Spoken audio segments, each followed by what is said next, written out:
Hello there YouTube, this is ODC, that's me, and I have another action figure review for everybody. This is my review of the DC Direct Crisis on Infinite Earths Batman figure review. As you can see, Batman looks great here. It's a little bit of a different sculpt, a little bit of a skinnier portrayal of Batman. But here's basically the packaging really quick. Comes in this packaging, says Batman on the bottom. And here's the back. There's the other figures in the wave they come with. A little bit of a read-up on each one. Oops, there we go. And that's pretty much the packaging. So, on to the important part. He comes with his Crisis on Infinite Earths stand here. This looks really nice. Actually, I normally don't like these stands, and I normally just stand my figure up, but I'm actually going to keep this stand with him because I think the blue looks really nice with his blue. Yeah, when I saw this guy at my local comic shop, I actually was like, because my local comic shop, usually I was actually surprised, they usually don't carry a lot of action figures. It's typically mostly comics. Yeah, I don't have any really gripes to say about this figure, except for the fact that it was packaged incorrectly, and when I took him out of the package, part of his cape, the paint ripped off, because it was packaged in between where it seals in, and the cape was not sealed in properly, and it ripped kind of the paint off, so I'm going to have to repaint that. But other than that, I think this guy looks great. I wanted a DC Direct blue version of Batman because normally I just have the gray and black versions, but this guy looks really great. It looks really cool. I really like the face sculpt. I normally don't like tall ears, but those ears are kind of like, they're medium. They're kind of not like too tall, like up to here tall, but they look good. He's still a really great looking figure. Let me go to articulation real quick. His head just moves on a swivel, no up and down motion. Does do a full 360 though.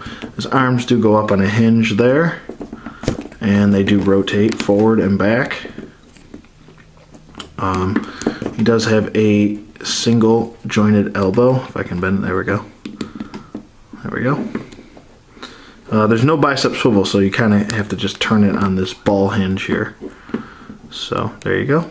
And he does have a glove swivel, which is pretty cool. That's fine with me. No wrist articulation. It's not really needed though.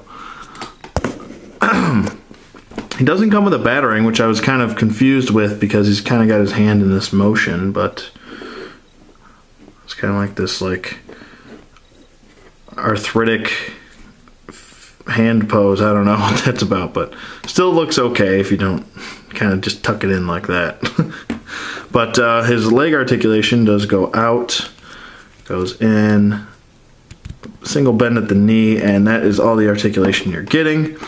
So not very much articulation. He's kind of just a statue, which is why I bought him. Kind of the reason why I buy any DC Direct figure is because I'm not trying to pay over $100 for a statuesque figure. I know there's a lot of statues out there that are very, very expensive. I actually just pre-ordered my first statue from Big Bad Toy Store, which was the New 52 Batman statue, and that was $50. So, I mean, that's going to be probably my first and only statue I buy for. I just can't see spending over $100 on a statue figure. It doesn't really do anything. It just had to sit there. But anyway, still, not trying to diss statues, just, yeah, I don't know. Kind of, oh wait, does he have it? No, he doesn't have a waist swivel. Okay. I was just thinking about that. But, yeah, not trying to diss statues. Not trying to diss statues. I can't talk right now.